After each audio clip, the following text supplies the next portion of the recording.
Chers amis, bonjour. Nous sommes aujourd'hui au 4e épisode de notre série Le miracle des Ardents. Ithier et Normand, après avoir été favorisés d'une vision de la Vierge Marie, se sont mis en route vers Arras, cité épiscopale.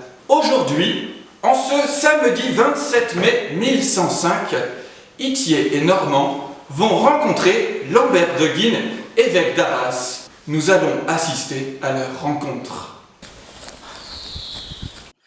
Monseigneur l'évêque, Mon fils, j'ai un message à vous donner. un message? Oui, De la part de qui? de la part d'une dame. Une dame? Oui, toute blanche, que j'ai vue. Ce Un message est-il d'importance, mon fils? très important. Approchez, je vous prie. Vous vous êtes désinfecté? Oui, monseigneur. Entrez donc. Entrez. Nos deux ménestrels sont donc parvenus jusqu'à la cité épiscopale d'Arras. Le premier arrivé, Normand, venait de Saint-Paul, dans le Ternois. Il arrive chez l'évêque, il lui raconte son histoire, le message de la belle dame qu'il a eu en songe. L'évêque l'écoute poliment, mais demeure perplexe. Il le congédie en se demandant si ce n'est pas encore une affabulation de troubadour. Puis, quelques heures plus tard, arrive Ithier, qui venait du Brabant. Monseigneur l'évêque d'Arras. Mon fils, quel bon vent vous amène? Ah oui, alors ce portrait vous intrigue à ce que je vois. C'est mon prédécesseur, l'évêque Jean-Paul. Il est resté très longtemps sur le siège épiscopal. Ça conserve d'être évêque d'Arras. Asseyez-vous, mon fils, je vous en prie. Que puis-je pour vous? J'ai justement reçu hier un autre de vos confrères ménestrels. Qu'avez-vous donc à me dire? Dans la nuit du mercredi au jeudi, je fus favorisé d'une vision de la Vierge Marie. Vous aussi? Pourquoi moi aussi? Mais parce que votre confrère m'a raconté exactement la même chose. Quel est ce confrère? Eh bien, Normand de Saint-Paul. Que se passe-t-il? Normand de Saint-Paul? Où est de Saint-Paul? Où est ce counervier? Ce Ithier, qui venait du Brabant, il avait davantage de chemin à parcourir. Il raconte la même histoire. L'évêque s'impatiente, l'évêque s'agace de ce temps qu'on lui fait perdre, et il avoue à Ithier que c'est bon, il connaît l'histoire. Son ami Normand lui a raconté la même chose. Comment, lui dit celui-ci, Normand est ici à Arras. Normand, le meurtrier de mon frère, où est-il? Je veux venger le sang de mon frère.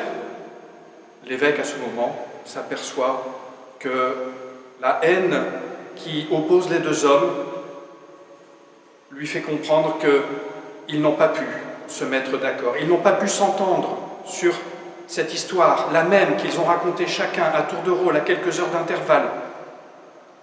Il se dit alors que cette histoire est véridique, il faut la prendre au sérieux.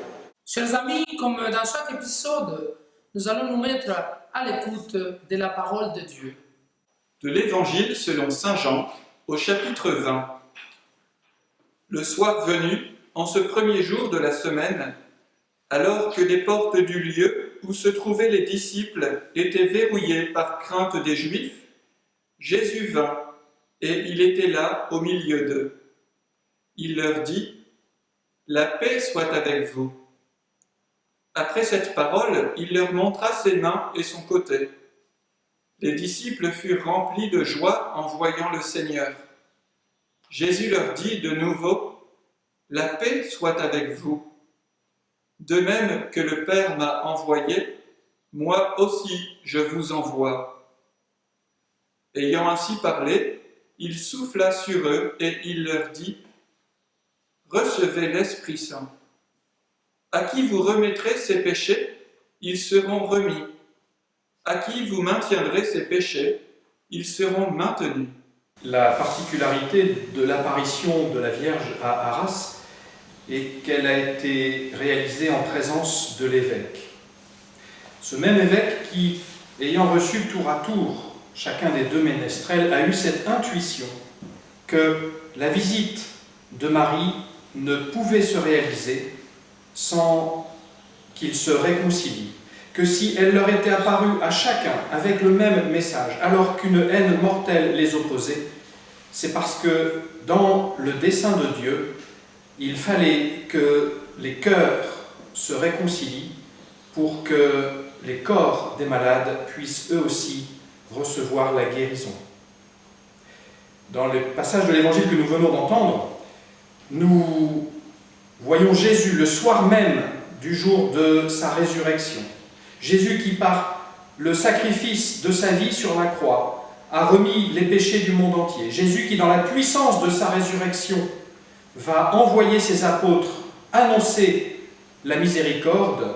Jésus qui fait de ses apôtres les ministres de la réconciliation. Tous ceux à qui vous remettrez les péchés, ils leur seront remis. Tel est le pouvoir qu'ils reçoivent du Christ lui-même, le pouvoir que reçoit l'Église, le pouvoir que Lambert de Guines, successeur des apôtres, évêque d'Arras, a exercé, ce pouvoir que aujourd'hui nous sommes invités tous dont nous sommes invités à profiter. Nous sommes invités tous à profiter du pouvoir exorbitant, extraordinaire, inouï que l'Église a reçu de remettre les péchés. Nous aussi, frères et sœurs, nous sommes appelés à être des bénéficiaires et donc des témoins de la réconciliation que Dieu nous offre. Comment va se réaliser cette promesse de la Vierge de visiter les Arageois? Comment va-t-elle apporter la guérison à tous les malades? Nous vous donnons rendez-vous demain pour l'ultime épisode de notre série « Le miracle de Notre-Dame des Ardents ». À demain. Et à deux pieds.